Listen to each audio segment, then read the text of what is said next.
They say the first hard frost of the season can kill a man who isn't ready. John felt it in his fingers first, the numbness creeping through the thin gloves he'd found in a church donation bin, then in the hollow beneath his ribs that no amount of cardboard and newspaper could insulate. He sat on the curb outside the boarded-up Rexall drug, knees drawn up, watching his breath curl like smoke, wondering if tonight would be the night the cold won. A single thought looped in his head, soft but relentless. I used to be somebody. He had been Daniel once.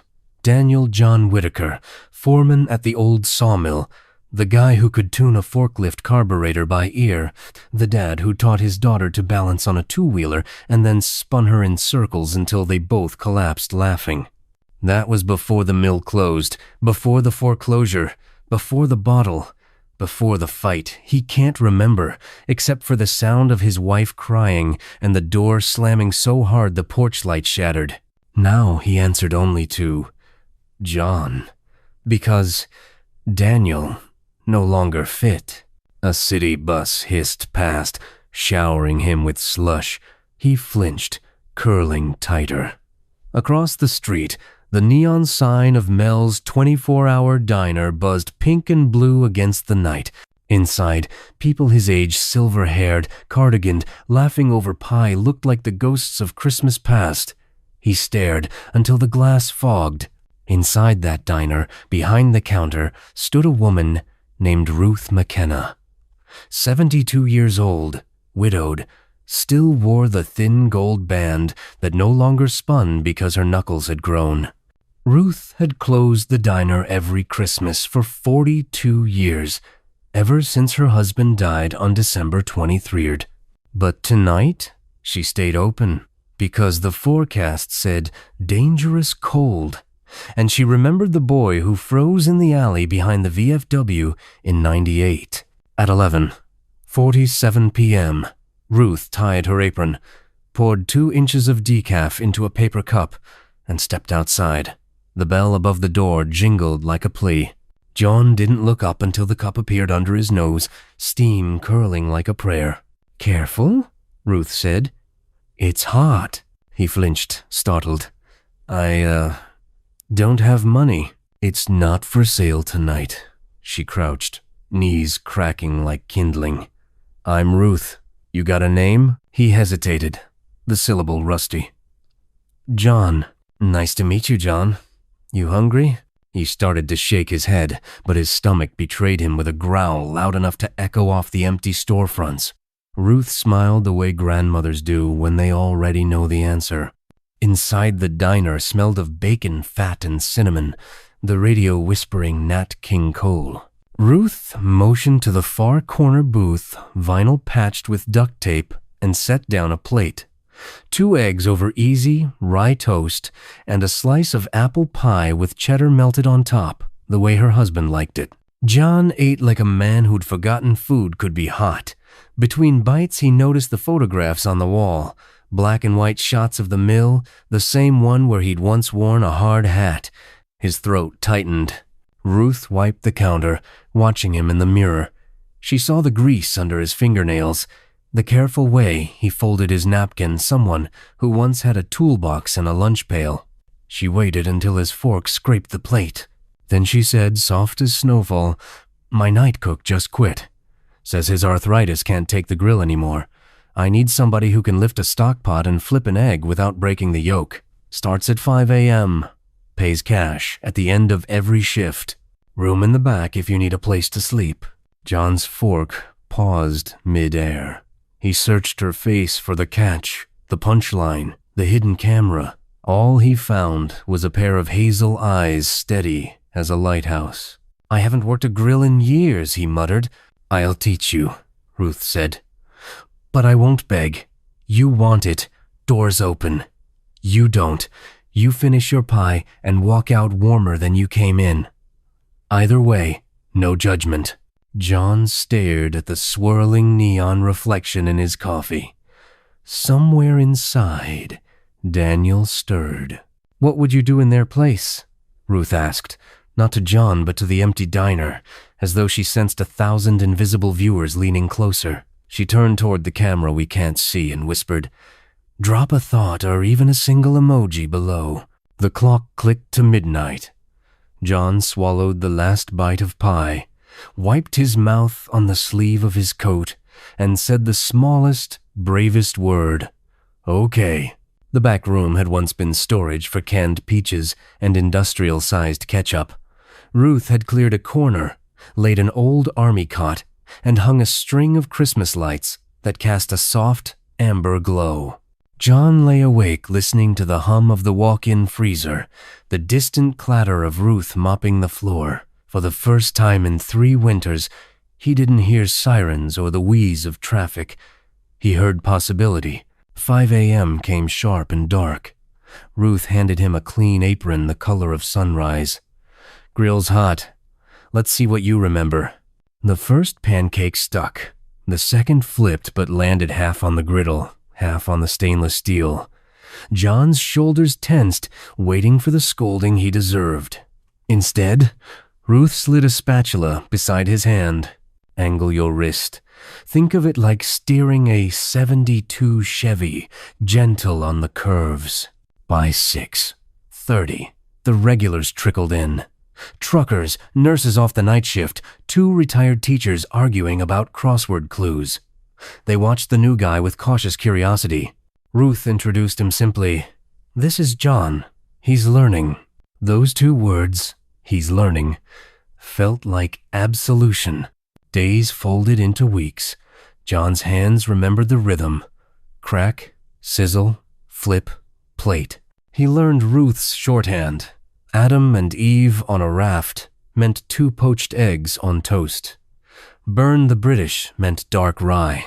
He learned to brew coffee strong enough to float a horseshoe, to sweep the parking lot before the school bus rumbled past, to tuck the loose strand of Ruth's gray hair behind her ear when flour dusted it like December snow.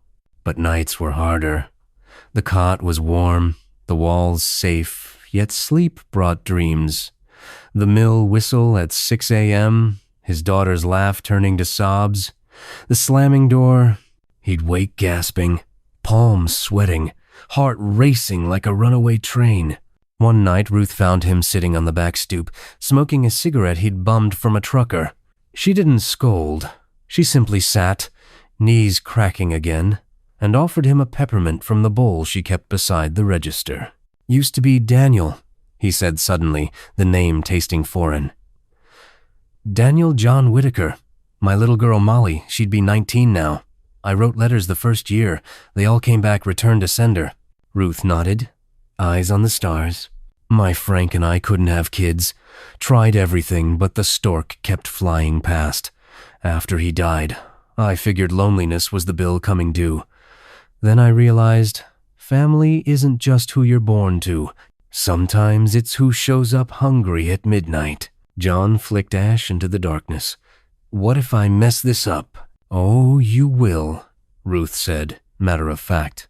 "Everyone does. Question is what you build from the pieces." Spring tiptoed in on crocus feet.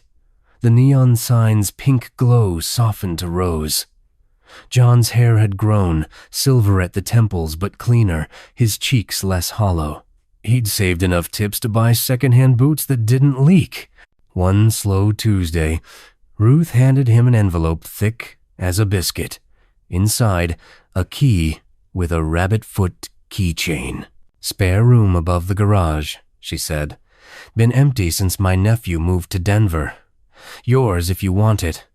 First month's free, then we'll work something out." John's eyes stung. "I can't." "You can, and you will. Because next week I'm cutting back to lunch shifts only. Doctor says my ticker's got the rhythm of a broken washing machine. I need a partner, not just an employee." He stared at the key until it blurred. Partner. The word felt heavier than any burden he'd carried. That evening, he climbed the narrow stairs to the garage apartment. Dust motes danced in the late light. A twin bed, a scarred dresser, a window overlooking the alley where he'd once searched dumpsters for dinner. He set the key on the sill like a promise.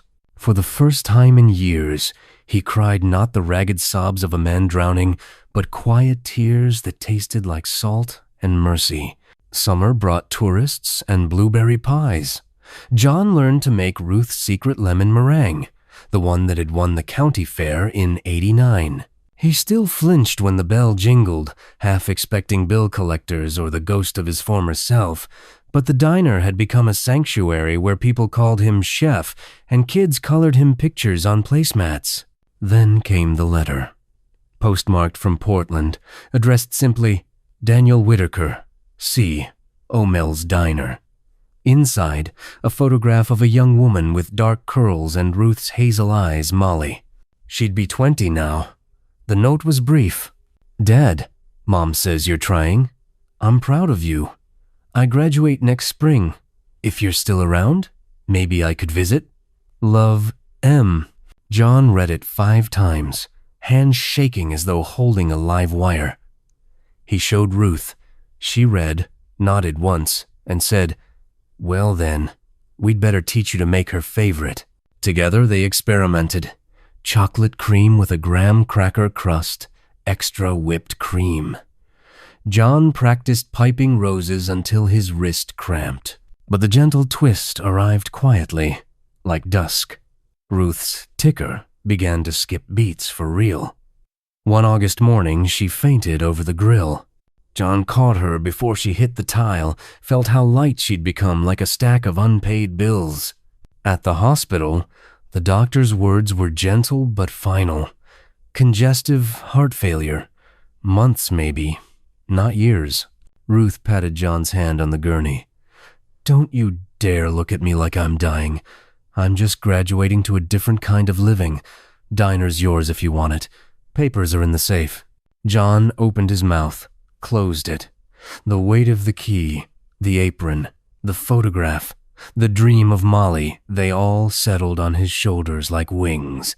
Outside the hospital window, dusk painted the sky, the color of apple pie. Ruth whispered, What would you do in their place?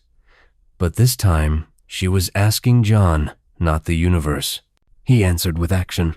He ran the diner through full, rising at 4, balancing books, calling suppliers, greeting every customer by name. On weekends, he opened early for the homeless encampment under the overpass, free coffee, day-old donuts, dignity wrapped in napkins. Ruth moved a rocking chair beside the register so she could greet folks, her breathing slower but her smile undimmed. She taught John to make her husband's favorite chili, the one with cinnamon and dark chocolate. One November evening, Molly stepped through the door wearing a college sweatshirt and eyes like storm clouds clearing. John froze, spatula in midair. The diner felt quiet except for the radio playing What a Wonderful World. Molly crossed the floor, hugged him careful, tentative, then fierce. She smelled of library books and hope.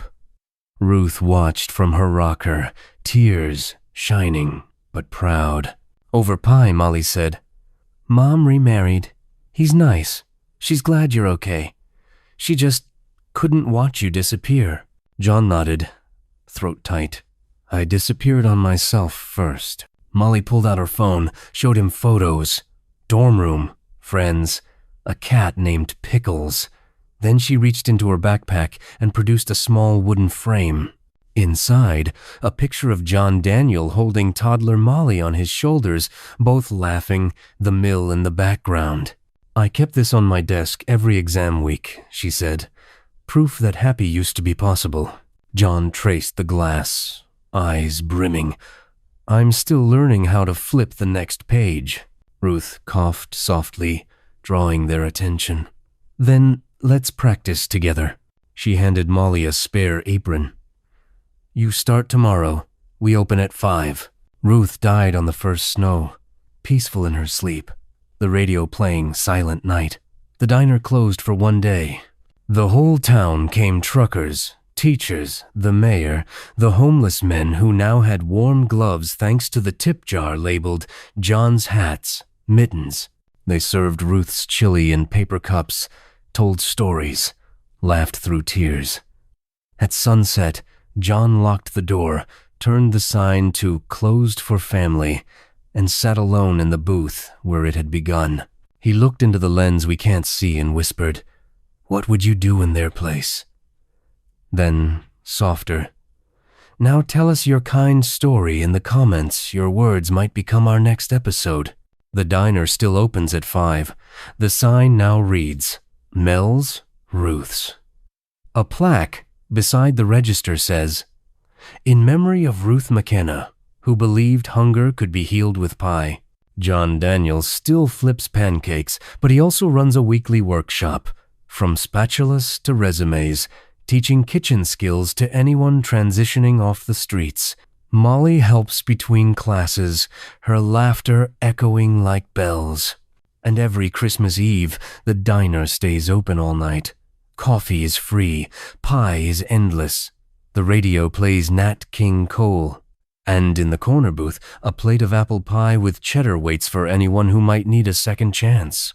If this story warmed you even a little, like, share, and subscribe to The Kind Story. Your next click could be the spark that lights someone's longest night.